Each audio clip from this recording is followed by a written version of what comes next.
Có bằng khăn thâu thế có mày ở khăn kinh tế chính ru bằng câu ở cần có mày gọi liền nghề có mày in rằng liên ly có cầu lòng quay này thế ở ta kêu tân căng ở ta tí gai lâu con gần ra câu xưng gai lâu quay có thua câu có lâu quay có tân mày quay có câu lâu căng xa hề có mày rằng bác đi lâu thuần gần phiêu phiêu quê tình ru bằng câu ở cần có mày gai liền nghề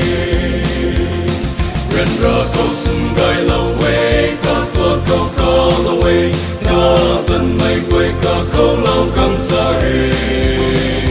có mày rằng bác đi lâu thuần gần phiêu phiêu quê tình ru bằng câu ở cần có mày gai liền nghề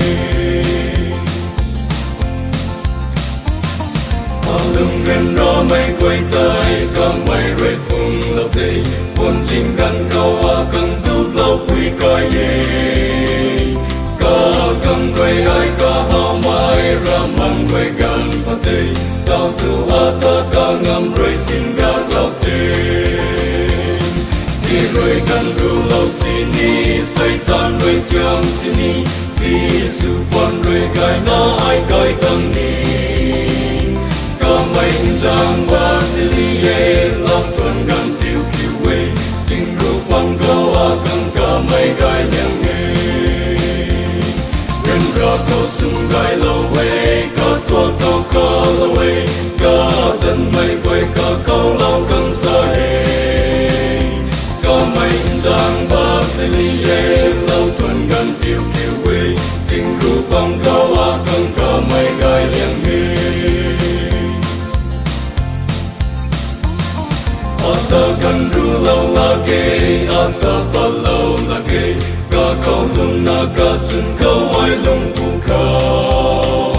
mai rồi cầm răng su lâu ai tình đất cầm mà kê ta mai vu mang ta thì in tu lâu thế thời gian tình câu cu câu cả dấu quan hao cu câu đây là mai cả ngàn mai đất cu là kê có mây rằng bác đi lòng thuần gần phiêu phiêu quê tình ru bằng câu à cần có mây gai liền nghề